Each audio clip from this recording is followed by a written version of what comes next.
Assalamualaikum warahmatullahi wabarakatuh. Saya Ella Audianti dengan NIM A1D1201115, Prodi Pendidikan Guru Sekolah Dasar, Fakultas Keguruan dan Ilmu Pendidikan Universitas Jambi. Saya di sini akan menjelaskan materi tentang klasifikasi dan reproduksi hewan dan tumbuhan untuk UTS biologi saya. Langsung saja, yang pertama itu klasifikasi hewan. Menurut Carl Linnaeus, hewan itu dibagi menjadi 5. Yang pertama itu Pisces atau ikan, yang kedua itu aves atau burung, yang ketiga itu reptil, 4 amfibi, dan yang kelima mamalia. Nah, kelima kelompok kelas itu dijadikan menjadi satu filum, yaitu Chordata. Selanjutnya yaitu ada dasar-dasar klasifikasi hewan yang dibagi menjadi 4.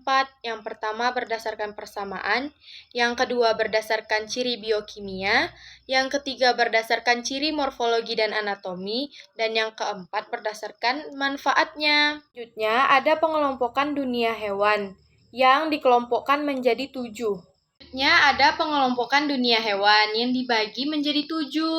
Pertama, yaitu berdasarkan ada dan tidak adanya tulang belakang yang dibagi menjadi 2. Yang pertama yaitu bervertebrata atau bertulang belakang, contohnya seperti kera. Dan yang kedua intervertebrata atau tidak bertulang belakang, contoh hewannya itu siput.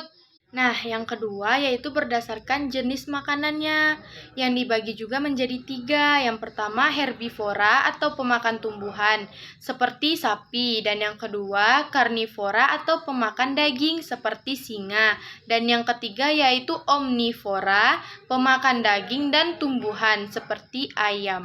Yang ketiga, berdasarkan simetri tubuh yang dibagi menjadi 2. Yang pertama, simetri bilateral atau tersusun dari 2 sisi bersebelahan, seperti ikan. Dan yang kedua, simetri radial, tubuh berbentuk bulat atau melingkar seperti bintang laut. 4. Berdasarkan tempat hidupnya, yang dibagi menjadi 3. Pertama di darat seperti gajah, yang kedua di air seperti ikan, dan yang ketiga di darat dan di air seperti buaya. Yang kelima berdasarkan penutup tubuhnya, berlendir, berambut, berbulu, dan bersisik. Berdasarkan alat geraknya, sayap, perut, dan kaki. Yang terakhir berdasarkan cara berkembang biaknya. Yang pertama ovipar atau bertelur, yang kedua vivipar atau melahirkan, dan yang ketiga ovovivipar, melahirkan dan bertelur. Selanjutnya ada tingkatan takson pada hewan. Yang pertama kingdom, yang kedua filum, yang ketiga kelas, yang keempat bangsa, yang kelima suku, yang keenam marga, dan yang ketujuh jenis. Selanjutnya reproduksi hewan. Reproduksi hewan ini dibagi menjadi 2. Yang pertama reproduksi seksual dan yang kedua reproduksi aseksual. Nah, pertama yaitu reproduksi seksual. Gamet atau sel yang mengalami meiosis dan menghasilkan sel dengan setengah jumlah kromosom.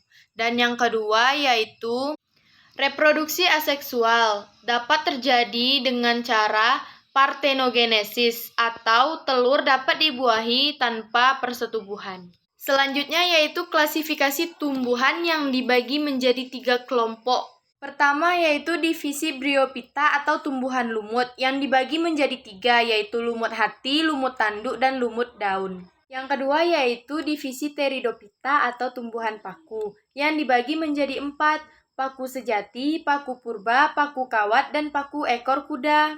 3 yaitu Spermatophyta atau tumbuhan berbiji yang dibagi menjadi 2. Pertama Gymnospermae atau tumbuhan berbiji terbuka dan Angiospermae atau tumbuhan berbiji tertutup. Selanjutnya reproduksi tumbuhan. Reproduksi tumbuhan ini dibagi menjadi 2. Yang pertama reproduksi genetatif, yang kedua reproduksi vegetatif.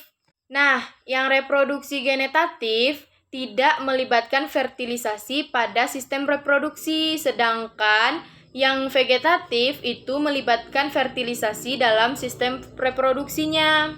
Nah, fertilisasi itu proses peleburan antara inti sel sperma dengan inti sel telur yang menghasilkan sebuah zigot.